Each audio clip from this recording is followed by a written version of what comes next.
Le pasteur Roland Dallot dans la sauce des Pérolouards. Calmez-vous, je sais. Pérolouard ne manque jamais du respect aux hommes de Dieu. Il n'a jamais manqué de respect aux hommes de Dieu.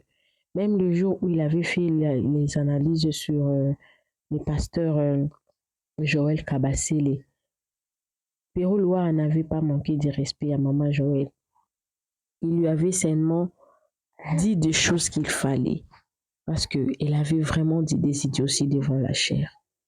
Tout le monde était d'accord avec moi. Ce n'était pas évident à ce qu'elle prêche et qu'elle avait prêché.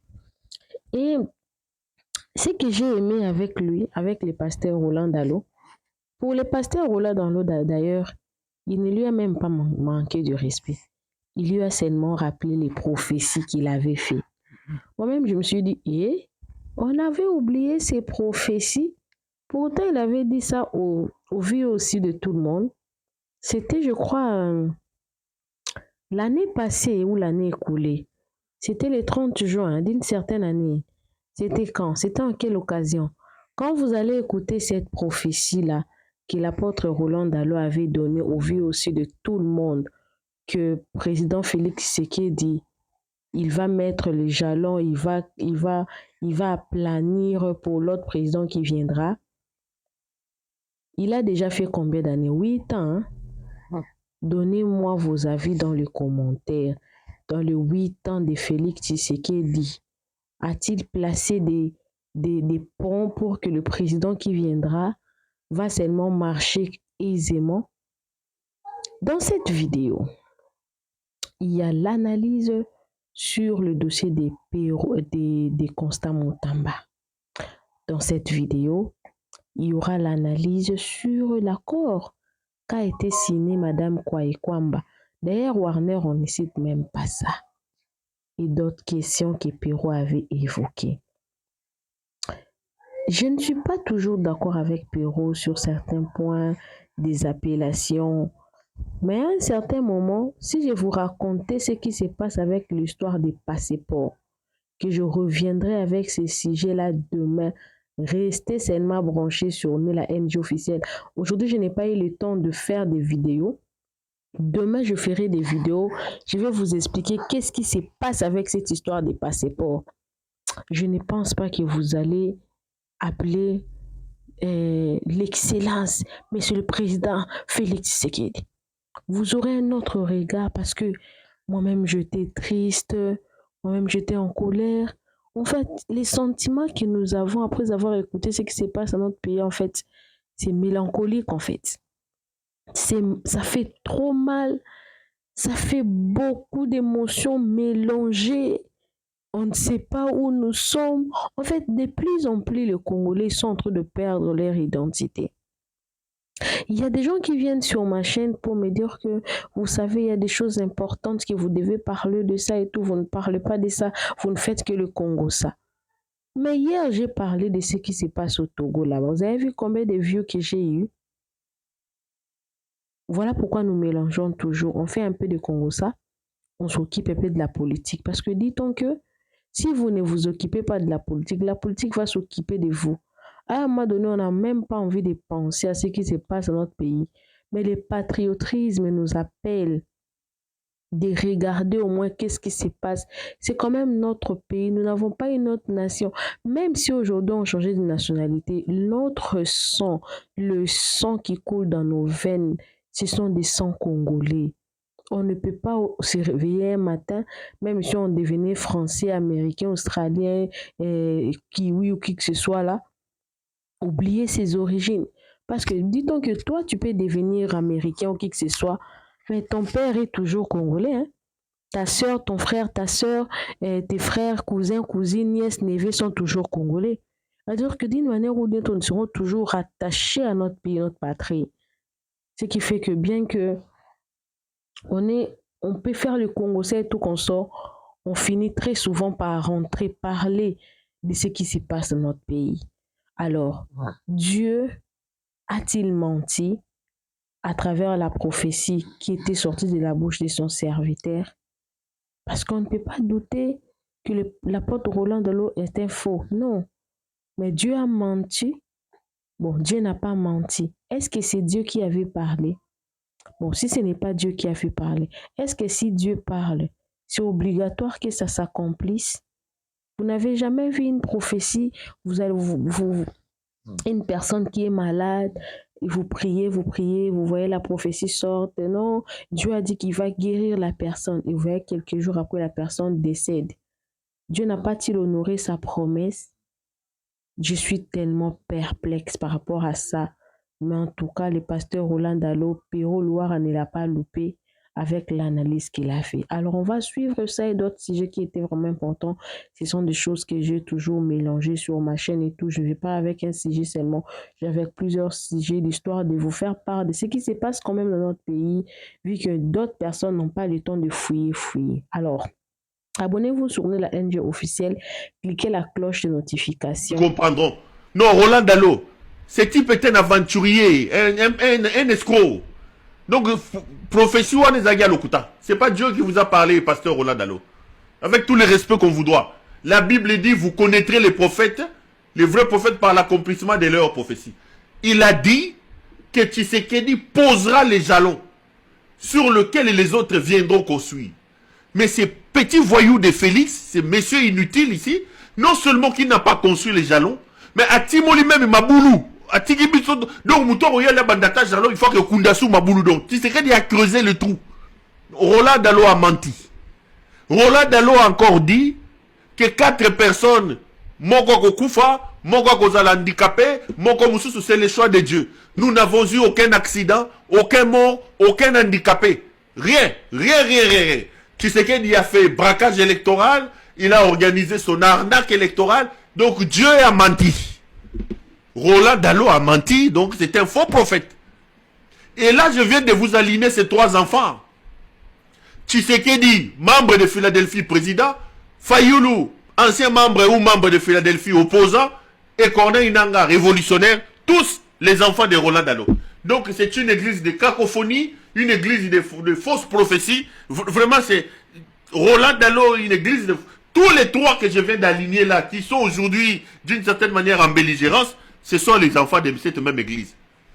Ils reçoivent la même communion, le même Saint-Esprit, les mêmes enseignements, les mêmes ceci, mais Mito et Katana, Mutuna Ndengenaye.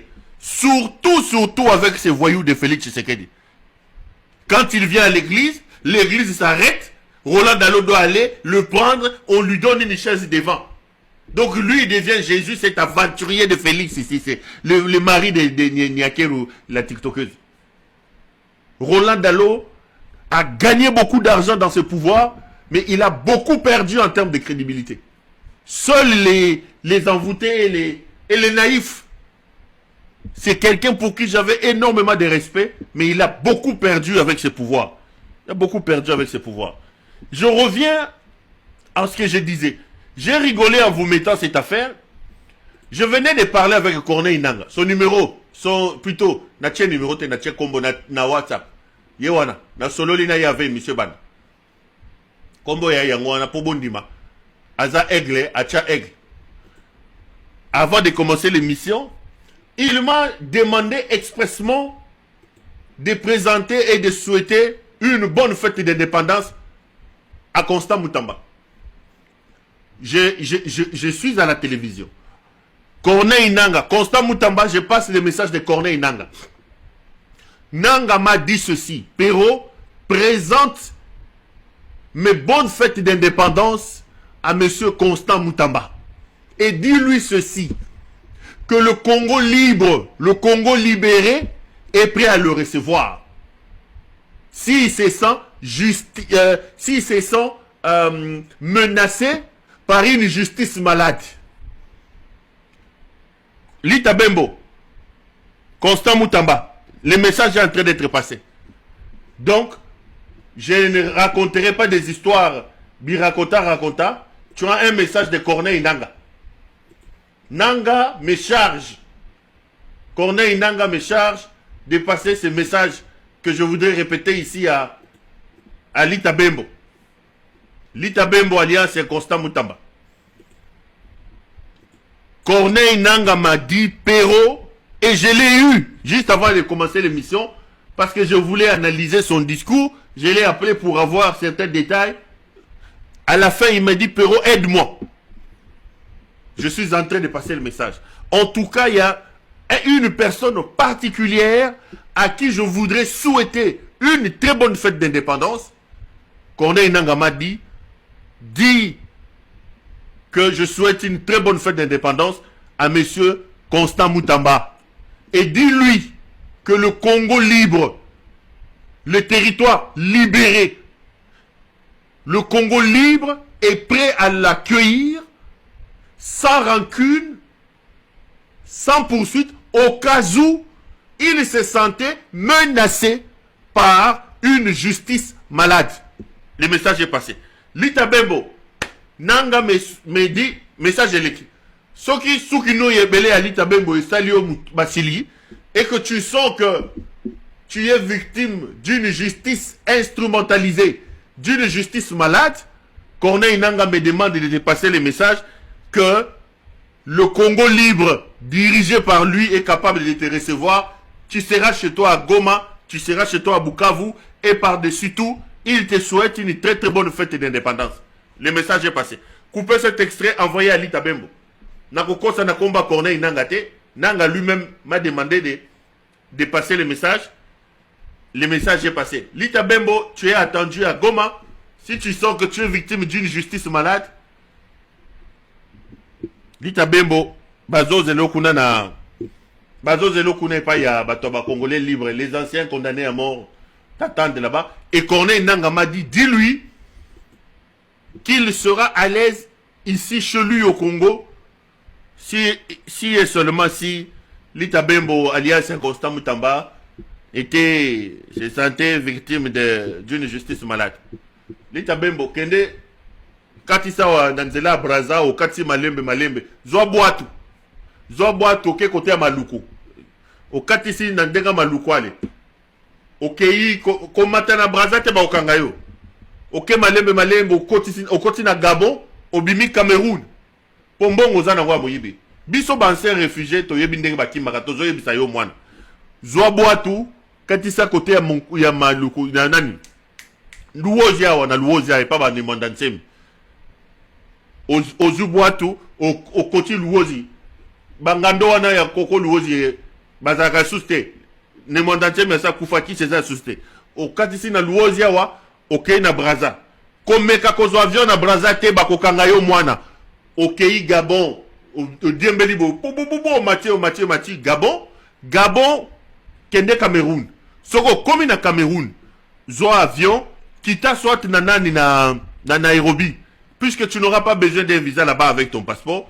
Kita na Nairobi.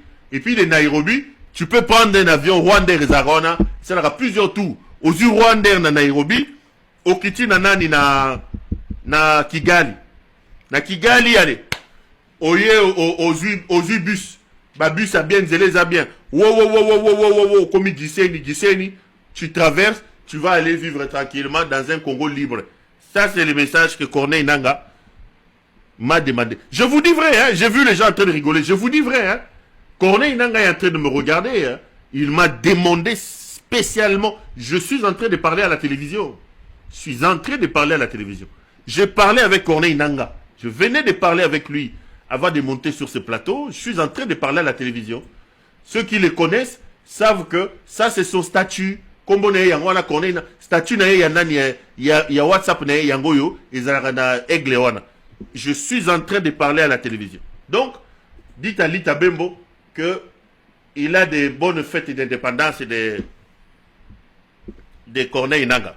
L'aigle de Kawele, de Tebaba, et puis il précise, il dit, si il advenait qu'il se sentait qu'il est menacé par une justice malade.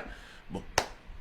S'il estime que la justice n'est pas malade, il peut rester chez les bandits de Mutingeleka. Mais sinon, le Congo libre attend Lita Bembo. Coupez l'extrait, envoyé à Lita Bembo. Corneille Nangaa, mon petit frère, le message est passé. Ton grand frère Perrault Loire a fait passer le message. Tel que je t'avais promis de le passer. J'ai passé le message. Lita Bembo. Le bandit Helmut Ngeleka wa Bolumbu, Helmut Ngeleka wa Mutaka, alias Félix Tshisekedi, a reçu l'Allemande qu'il a nommée aux affaires étrangères de la République démocratique du Congo, soi-disant pour lui faire le point de ce qu'aura été sa rencontre. Les amis, regardez bien le visage de cette femme. Tout est communication. Je voudrais me permettre de vous rediffuser l'interview de Madame Kayikwamba. Wabolumbu qui le reçoit lui dit félicitations. Mais lorsque la dame, vous regardez son expression faciale et qu'au finish, vous écoutez l'interview qu'elle fait au sortir de son audience, que ce soit au niveau de la forme qu'au niveau du fond, vous vous rendez compte, contrairement à son président, à son patron, qui lui se montre plus optimiste, mais c'est une ministre des Affaires étrangères très réservée et très prudente qui parle aux Congolais. Je resuivi cet extrait, ce reportage plusieurs fois. J'ai critiqué, j'ai décortiqué ces accords. Kayikwamba, qui est de nationalité allemande, alors qu'elle est ministre des Affaires étrangères de la République démocratique du Congo. Vous prenez vos fonctions importantes, vous prenez vos ministères importants, vous prenez des grands grades au sein des forces armées de la RDC. Vous prenez le renseignement militaire, vous donnez à un Belge criminel comme Christian Daiwel. Tshisekedi lui-même prend des ministères importants comme le ministère des Sports, des hydrocarbures. Il donne à un Belge qui a la farine comme lui à la place du cerveau, Didier Moudimbu, connu dans le passé, mais dans le noir en Belgique, ayant fait des dégâts terribles en Belgique. Là, il a pris le ministère des Affaires étrangères. Il a donné à une dame que tout le monde applaudit aujourd'hui. Lorsque je vois les gens applaudir, je me rends compte que vous applaudissez l'expression le français qu'elle parle, l'anglais. Quand elle commence à parler, tout le monde est impressionné. Ah, Kayikwamba, Kayikwamba, Kayikwamba, Kayikwamba. J'ai vu les gens en train de l'applaudir. J'ai vu les TikTokers mettre sa photo derrière.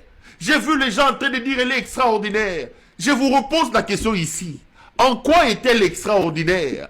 Quels sont les exploits diplomatiques qu'elle a accomplis?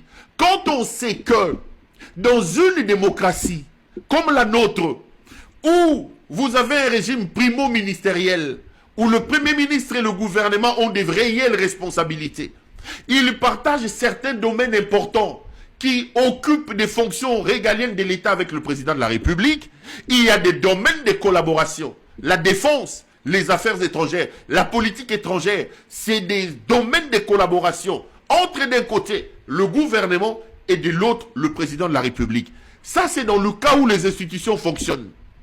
Mais ici, vous êtes dans une situation où un voyou a pris le pouvoir. Un homme qui n'a aucune intelligence, aucune sagesse, pour qui les institutions ne représentent absolument rien. Il a neutralisé toutes les institutions de la République. La seule institution qui vaille et qui fonctionne, c'est lui. La justice ne fonctionne plus. Il a la possibilité de vous faire condamner. Il a la possibilité de vous relâcher. Il a la possibilité d'enclencher et même de stopper les mécanismes de justice. Le gouvernement, c'est lui. Le Parlement n'existe plus. Il prend des engagements sans aucune explication au Parlement. Donc, même les domaines de collaboration aujourd'hui sont des domaines qui sont devenus des domaines exclusifs au président de la République. J'ai vu les gens applaudir cette femme. Ah, Kayikwamba. J'ai dit, mais ça c'est le Congolais. Le Congolais adore le paraître. Le Congolais est émotif. Les gens sont séduits par son anglais. Les gens sont séduits par son français. Mais dans le fond, quelles sont les grandes réformes diplomatiques que cette femme a amenées? Quelles sont les réussites diplomatiques que cette femme a amenées? Vos diplomates sont abandonnés. Vos ambassadeurs sont devenus des coopérants. Il y en a un ici à Londres qui fait des dégâts. Je ferai un grand dossier sur l'ambassadeur de la RDC en Angleterre. Mes caméras sont sur place et c'est que je découvre tout simplement. Attendez, vous allez pleurer. Mais le français que cette femme parle, le français qu'elle a appris à la maison, ayant grandi en Europe, l'anglais qu'elle a appris à la maison impressionne les gens et on dit elle est extraordinaire. Mais je vais vous rediffuser le reportage. Ouvrez l'œil, ouvrez l'oreille, regardez clairement l'expression de cette femme. Suivez le contenu de son discours. Vous allez vous rendre compte que c'est le jour et la nuit. Contrairement à l'optimisme exagéré des talibans, contrairement aux applaudissements éhontés, aveugles des talibans, écoutez ce que Kwaikamba dit, vous allez vous rendre compte qu'elle qui a signé, elle qui a amené la délégation est beaucoup plus mesurée, alors mesurée, réservée même je dirais, que les idiots qui sont au pouvoir en commençant par le président de la République.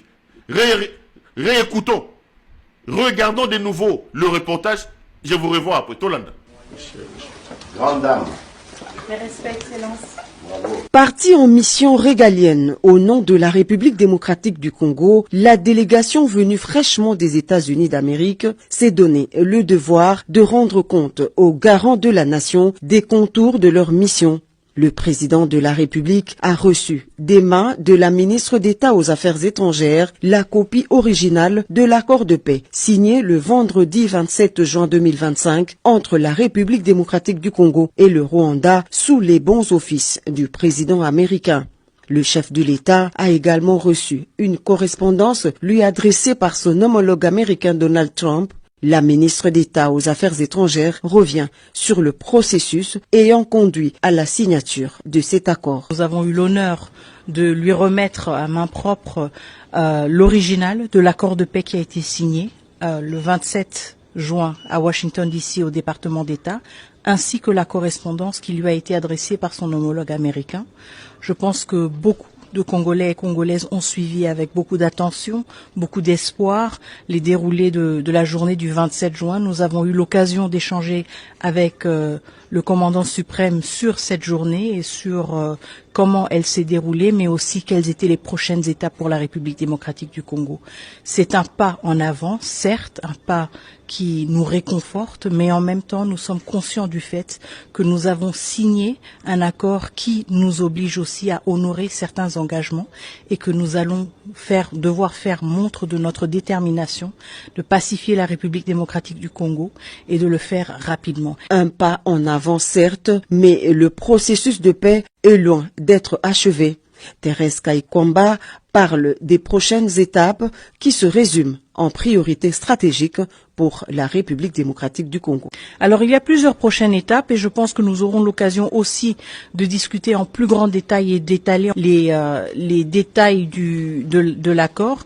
Un aspect critique, ce sont les mécanismes différents qui sont mis en place et prévus par cet accord pour s'assurer du suivi de l'exécution de l'accord et pour nous ce sera évidemment une priorité de voir comment rapidement du côté de la RDC nous mettons en place notre équipe qui va assurer le suivi de la mise en œuvre. Le chef de l'État s'est dit fier du travail abattu par l'équipe congolaise mandatée à Washington. L'impact de cette mission pourrait bien résonner au-delà des frontières de la RDC. Un moment crucial où l'espoir de tout un peuple se mêle aux ambitions de son leader, déterminé à écrire une nouvelle page de l'histoire congolaise. Retour sur ce plateau. Depuis le vendredi 27 juin dernier, les talibans sont montés sur leurs chevaux. Les talibans ont sablé, les talibans sont sur tout le toit en train de crier. Les talibans disent que la guerre est finie. Les talibans applaudissent un exploit diplomatique d'El Moutingele Kawabolumbu, leur chef. Les talibans sont en train de s'égosiller, en train de nous expliquer que vous avez un génie. Celle qui a signé les accords. Elle dit ceci. C'est un pas en avant, certes, mais nous sommes conscients du fait que nous avons pris des engagements et que nous devons honorer ces engagements dans le cadre de cet accord. Nous devons arriver à mettre des mécanismes. Nous avons notre part de responsabilité. En réalité, en termes d'analyse communicationnelle, en termes d'analyse des fonds, vous sentez que Thérèse Kaikwamba qui sort d'une audience avec les fous Helmut Ngeleka est restée mesurée. Elle ne vous dit pas la paix est là. Elle n'exprime pas une joie débordante par rapport à ce qu'elle a signé. Elle reste mesurée. Parce qu'elle, probablement, elle connaît les fonds de cet accord. Lorsqu'elle vous parle des engagements que le Congo a pris, ça me renvoie à toutes les analyses que j'ai faites sur cet accord. Lorsque je vous ai dit que c'était un idiot qui dirige le pays, allez relire l'accord, allez parcourir l'accord. Le Congo n'a que des engagements, plein d'engagements qui, je vous dis ici, ne seront pas tenus. Prenez langue avec moi, prenez rendez-vous. Ces engagements ne seront pas tenus. Le Rwanda, le grand voleur, le Rwanda, l'agresseur, est sorti de cette affaire totalement sanctifié. Il n'est plus voleur. Il a aujourd'hui officiellement le droit de prendre vos richesses et de les vendre sans que le statut de voleur ne lui soit de nouveau collé. Tout ça, c'est l'œuvre d'Helmut Ngeleka. Mais par contre, vous avez des engagements tels que cette femme est en train d'expliquer. Elle vous dit, attendez, c'est juste un pas. Nous avons des engagements que nous avons pris, que nous devons respecter. L'engagement le plus important, c'est que vous avez l'obligation de faire la guerre au FDLR. Vous avez dit aux Rwandais, et vous avez signé, que vous ferez la guerre au FDLR et vous neutraliserez les Rwandais, plutôt les FDLR. Je vous regarde en face et je vous l'ai dit, c'est un engagement que le Congo ne tiendra absolument pas du tout. Le Congo ne tiendra pas. C'est un engagement que le Congo ne tiendra pas. Le Rwanda qui soutient les M23, le Rwanda qui est chez vous, avec environ plus de 10 000 hommes, le Rwanda ne prend pas l'engagement d'arrêter le soutien au M23. Le Rwanda ne prend pas l'engagement de quitter votre territoire. Mais le Rwanda vous fait prendre l'engagement, vous, des idiots, de traquer les FDLR, tout en sachant qu'aujourd'hui, je vous l'ai dit hier, les FDLR n'est plus une menace pour le Rwanda. Les FDLR ne pillent pas au Rwanda. Les FDLR ne violent plus au Rwanda. Les FDLR ne tuent pas au Rwanda. Les FDLR tuent chez vous. Les Rwandais savent pertinemment bien que le Congo n'a pas une armée capable de lutter et de faire la guerre au FDLR. Et d'ailleurs, le Congo combat avec les FDLR dans ses rangs. Mais vous avez pris l'engagement de faire la guerre au FDLR. Les FDLR sont dans des territoires sous contrôle rebelle. Des territoires qui échappent au contrôle d'Helmut Ngeleka et de ses hommes. Ngeleka n'a pas une armée. Ngeleka lui-même est protégé par des mercenaires. Mais Ngeleka a pris l'engagement de lutter et de neutraliser les FDLR. C'est au terme de cet engagement que le Rwanda va lever ses mesures défensives. Un terme vague, creux, qui n'a pas de contenu. On n'a même pas réussi à donner un contenu au concept mesures défensives. Qu'est-ce que ça veut dire? Ça veut dire mesures défensives. Ça veut dire quoi? Mesures défensives. Où, comment, quand, rien. Mais vous avez des engagements. Et lorsque vous entendez cette femme parler, vous vous rendez très vite compte qu'elle qui a signé l'accord, elle est mesurée. Elle comprend la difficulté. J'irai plus loin. Elle comprend l'impossibilité de la mise en place de cet accord à cause des engagements importants et des engagements intenables que le Congo a pris. Elle est ministre des Affaires étrangères. Elle va représenter le Congo et signer les accords. Ngeleka Wabolumbu, l'aventurier qui dirige le pays, a pris tous ses amis, les aventuriers de Belgique. Il les a mis dans la délégation. Voilà.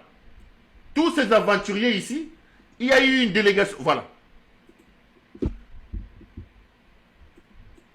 Tout le monde ici qui est derrière cette femme, une délégation de la présidence, les experts de la présidence, les amis de Helmut Ngeleka, des voyous qu'Ngeleka a ramassés à Bruxelles, des voyous qu'Ngeleka a ramassés à Anderlecht, à Charleroi, voilà. Ils sont partis là-bas par centaines pour nous ramener un accord nul.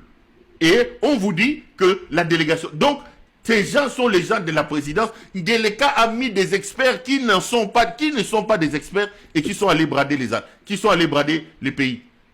Voilà, il reçoit soi-disant ces experts ici, ce sont ses amis. Ces experts ici sont ses amis avec lesquels il traînait à Bruxelles, il prenait des leftes et des jupilaires à Bruxelles. Des experts, à Joacheli Mamoyo, des bakendaki ko samba, ko discuter. Et voilà, Balouba, pouvoir na bango Balouba. Tana diko muto ezomo na kaka muluba. Balouba, pouvoir na bango Balouba, bango. Voilà les experts d'Ngeleka. Qu'Ngeleka a mis derrière cette femme, soi-disant des experts, mais la plupart ne sont que ses amis.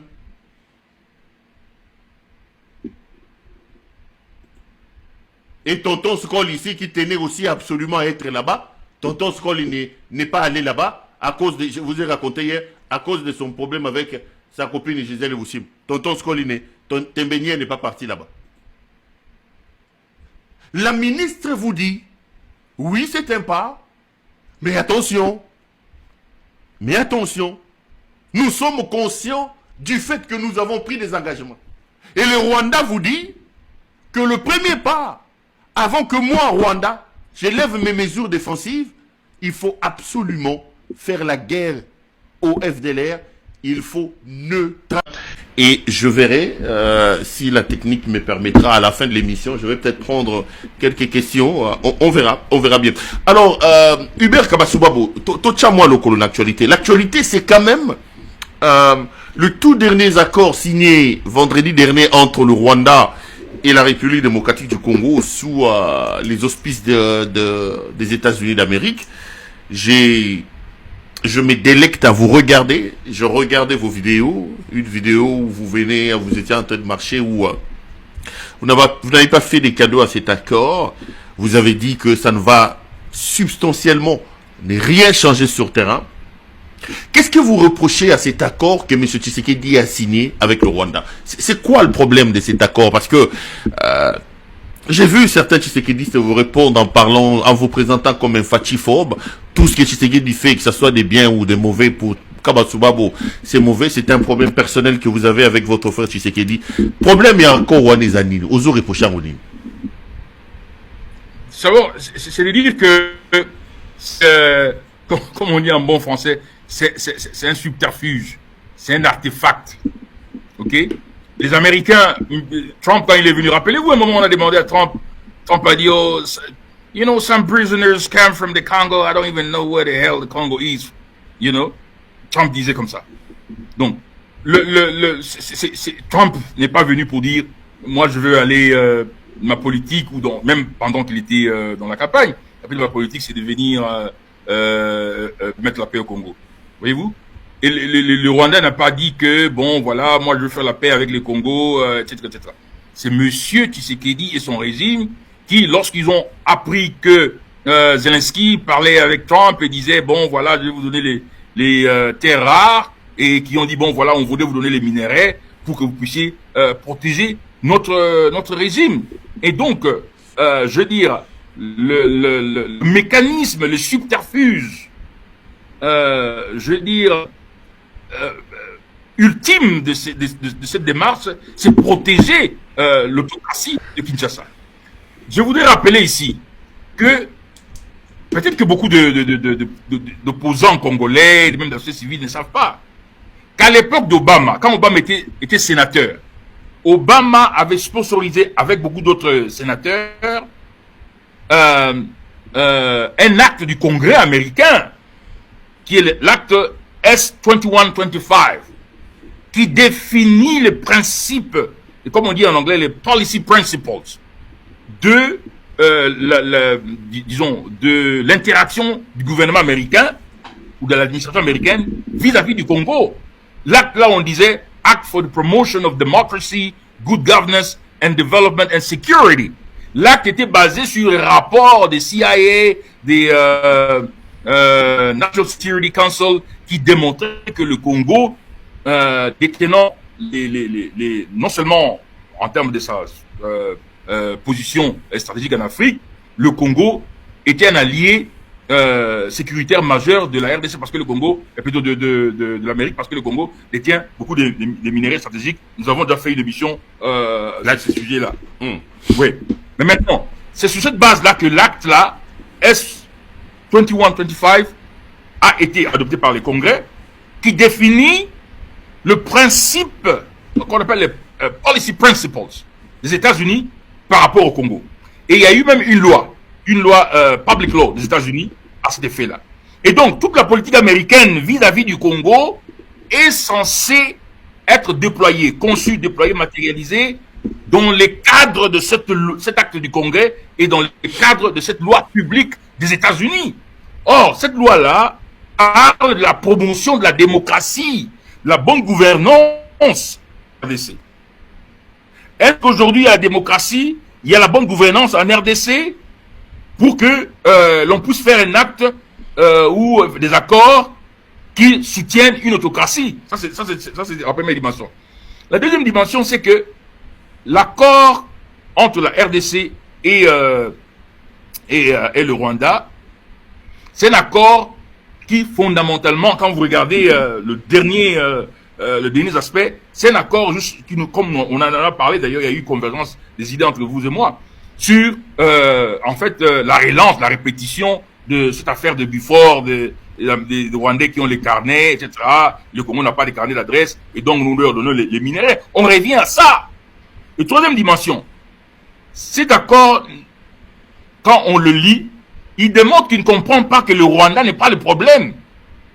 La cause première de l'insécurité, de l'instabilité, des turbulences en RDC, c'est pas le Rwanda. L'intervention du Rwanda, c'est une conséquence du fait qu'il y a une dictature prédatrice qui détruit l'unité nationale, qui est prédatrice, qui viole la Constitution, qui exclut, qui marginalise, et qui a un pouvoir erratique. Parce que quand vous regardez par exemple le M23, le M23 était défait, dissous. Est-ce que on a expliqué à Trump tout cela? Et c'est ceux-là qui vont chercher les Américains. Ce sont ceux-là qui étaient partis chercher le M23 qui l'avait amené à Kinshasa, qui les ont roulés dans la farine. Quand ils les ont roulés dans la farine dans leur politique erratique, c'est ainsi que les M23 ils sont rentrés dans la bourse et la guerre a commencé. Mais aussi quand Nanga a fait AFC M23, c'est par rapport aux frustrations de la destruction de l'unité nationale, du tribalisme, la mauvaise gouvernance et surtout la problématique d'un régime illégitime qui est issu de la criminalité électorale, et ça c'est fondamental. C'est un régime qui est issu de la criminalité électorale, pas simplement de la fraude. Dans cette affaire, c'était une mafia électorale, politico-électorale, où on a bouffé plus de 700 millions de dollars et on a distribué 13 000 machines à voter, plus de bulletins de vote pendant 7 jours. Et donc, le gouvernement américain, en allant signer des accords avec un gouvernement, avec un régime issu de la criminalité électorale, viole la loi américaine, viole l'acte du Congrès. Et donc, pour conclure, cet acte, quand on dit acte pour la paix, mais vous n'allez pas amener la paix en traitant, en signant un accord avec un État qui n'est que le symptôme. Il faut traiter la cause. C'est pourquoi on insiste sur la résolution de la crise par un dialogue intercongolais qui permet justement que les Congolais se mettent ensemble pour dire nous avons marché comme ceci, voici ce que nous avons réalisé, voici où il y a eu des problèmes, des déficiences, voici comment nous pouvons concevoir d'autres modalités, d'autres mécanismes pour réinventer ces pays, pour qu'il puisse y avoir une paix durable. La paix durable ne peut pas venir du... C'est même une aberration, c'est même une irrationalité. La paix durable ne peut pas venir du Rwanda ou des États-Unis. La paix durable vient du respect de la Constitution. La paix durable vient de l'efficacité de l'État. La paix durable vient justement du développement de la modernisation de l'armée. La paix durable vient de la justice légale et surtout de la justice distributive. Comment, même si vous signez avec le Rwanda, Vous vous accaparez des minéraux du Katanga. Vous tuez les généraux katangais. Vous appelez durable comment? Parce que le fait qu'on a signé cet accord-là, ce n'est pas une immunisation, ce n'est pas une protection absolue contre un coup d'État. Aujourd'hui, il y a des dissensions entre les généraux. Aujourd'hui, même au sein de l'Union sacrée, il y a des dissensions. Qu'est-ce que cet accord-là résout? Non, mais l'accord vient quand même réaffirmer d'une certaine manière les principes des respects de l'intégrité du Congo, de sa souveraineté. L'accord